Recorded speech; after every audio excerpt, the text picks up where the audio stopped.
Today I am back and I am going to be showing you how to make this gorgeous cowl dress. You will need 2 meters of jersey fabric and a 9-inch concealed zip, a fastening for the neck also. I am going to be using this gorgeous stretched jersey fabric here. Now this is good because it means that you don't have to overlock it because it doesn't fray. So when you cut it out, you don't have any overlocking to think about. It's also a really nice colour, nice nude colour, and it's quite thick, so I think it's going to feel quite nice stretched across the body, quite supportive. You'll also need a 9-inch zip, and I'm going to be using some of this lovely gold chain as a detail. If you'd like to make this dress, pop over onto my website carolynbaxter.co.uk, select your size and order the pattern. You can then use the pattern to follow the video and make your very own creation. For this pattern, you're going to have 3 pattern pieces. 1 like this, and 2 like this. This is the front and the back of the skirt. I've laid out my fabric and I'm going to be cutting the skirt so that the stretch goes across the body. So this would mean that the pattern piece would go like this. The hips here and the middle is here. When deciding your size on the cowl pattern piece, you want to fold along the middle line.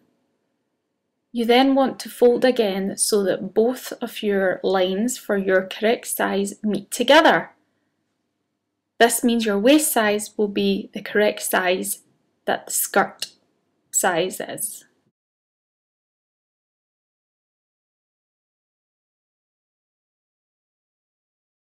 It should look like this, and then you can use some tape to sellotape it together. And this will give you the correct size that matches the skirt size you're going to be making. Next, lay your cowl pattern. It's cut on the fold, so the really long edge has to be on the folded piece of fabric. This means that when you cut it out, you'll have a mirror image. With your pattern pieces, they come like this. So you want to cut your pattern piece 1 centimetre away from where the size that you want is. So that's you adding 1 centimetre seam allowance. So for example, if you want the 8, add 1 centimetre and then cut the shape, and that will give you the shape for the size 8 with the seam allowance. This is what it looks like once I've cut the size 8 from the template pattern piece. So I'm pinning the pattern pieces to the fabric now, and I'm going to try and use as less fabric as possible. So I'm going to place them in a way that keeps the fabric from being wasted. Next, begin cutting out your pattern pieces once you've placed them.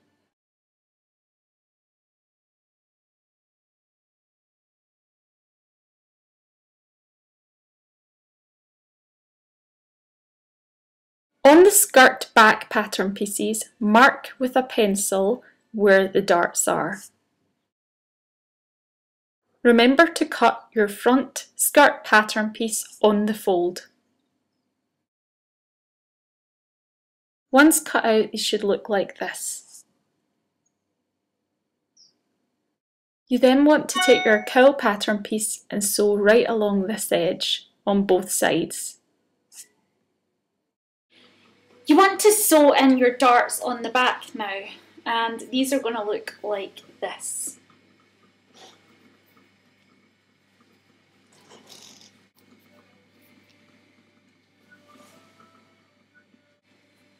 You then want to take your 2 backs and put them together, good sides facing each other, and you want to sew down the back. Now you want to leave about 8 inches from the top waist, because that's where you're going to put the zip in, and you're going to sew all the way down to the bottom.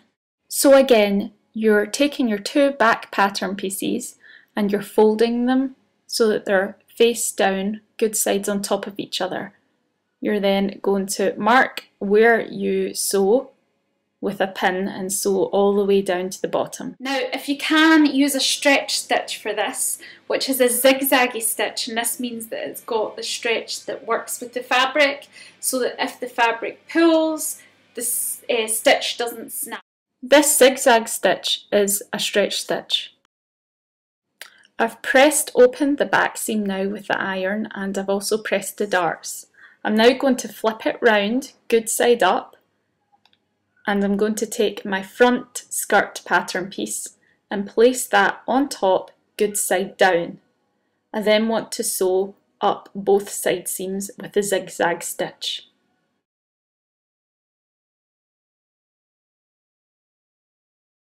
Now you should have something that looks like this. The bottom of the skirt is done. You can turn it inside out now.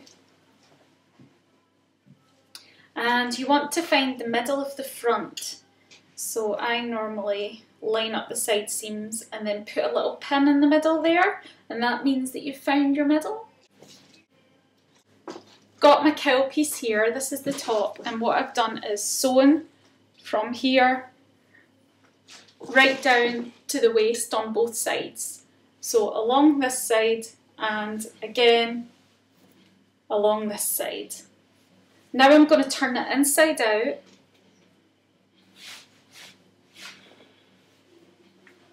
and I'm going to press it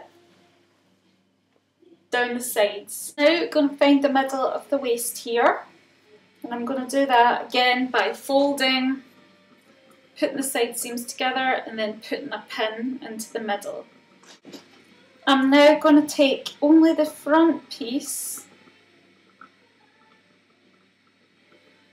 and attach that to the bottom of the skirt now along the waistline. Put both pattern pieces good sides facing up. You're then going to flip the top good sides facing down on top of your skirt. You're going to then line up the waist part on the cowl with the waist part on the skirt and pin it. Then sew along this with a stretch stitch. Next up, I'm going to put my zip in. It's the same colour as the fabric. You should have something that looks like this now. You've got the zip in the back and the cowl is attached to the skirt. I'm going to show you how to finish the bottom now. So what we're going to do is fold it over once, and we're going to do a zigzag stitch along there, just so that it's got a stretch, so that when you walk, the fabric and the stitch stretch together. So once you've finished off the bottom of your dress, you now want to go to the back and just kind of turn over once around the back edge to where the zip is, and just tuck the zip in as well. If you're going to keep your dress plain, then you need to make sure that you secure the two top pieces together. Do this by going in the inside and underneath and pulling them through.